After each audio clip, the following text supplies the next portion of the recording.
Well, happy Friday. Looks like we made it for another one, didn't we? Thank you for tuning in. Seriously, thank you for tuning in to another episode of Forgotten Gear Restorations. I am sitting here behind the old bread factory down in Orange County, California, and before me is the open end of that Marshall 2555X Silver Jubilee reissue. We're going to go into some mods that I came up with in the wee hours, and I'll tell you why I'm doing them. Don't forget to like and subscribe. Bye. All right, guys, I don't have a whole lot of time to walk you through this, but I'll take a little bit of time. Things are popping off today. So this is the main circuit board of that Marshall Silver Jubilee reissue. And I'm actually quite impressed with the quality of the connectors and the wires themselves. So this is pretty encouraging. At any rate, I left things off yesterday. I don't know if it was vague, but I'll tell you, here's what's going on. In effort to make this a more bedroom-friendly amp, something that's a little bit easier to tolerate outside of a full band scenario, I'm going to be trimming and smoothing some of that ragged hash that's coming along at the output of the diode clipping circuit, and also by way of the bright cap on the gain potentiometer itself, which is over this way, just over this guy right here.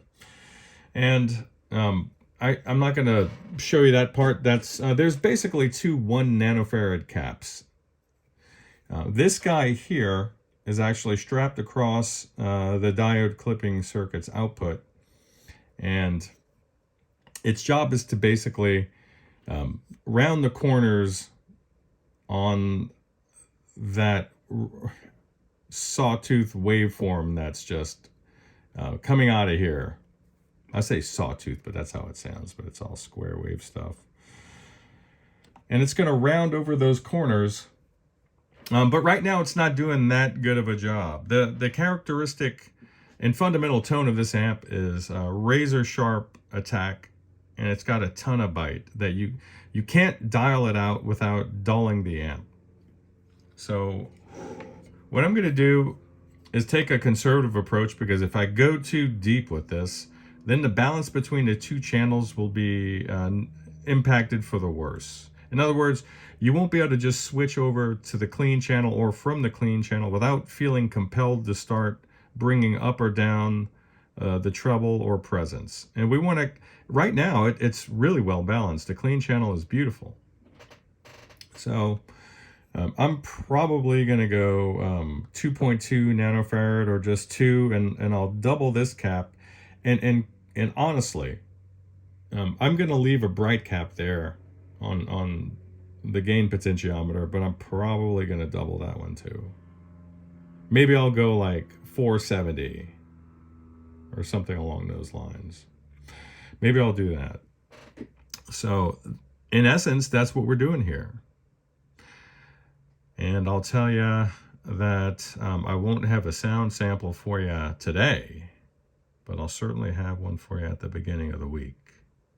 So can have something to look forward to. Again, really pleasantly surprised at the quality of the construction in this amp. I really am. Not a big fan of the construction of these diagonals, the transformers, I should say, because they have the spade lug connectors, where the lugs themselves rather, are guided out using a plastic extrusion, and then obviously leading to the winding.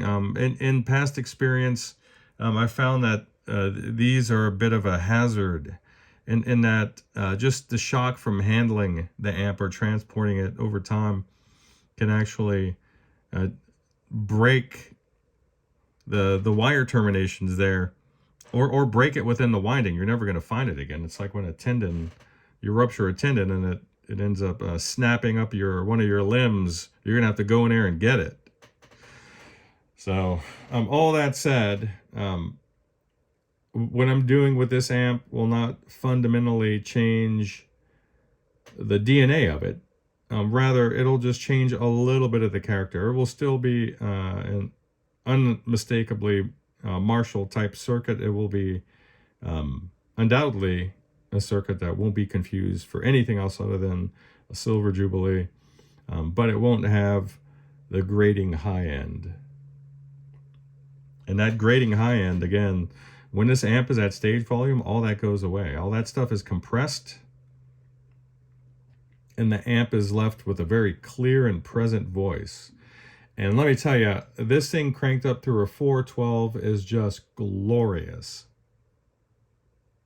You have clarity, really, really nice note separation.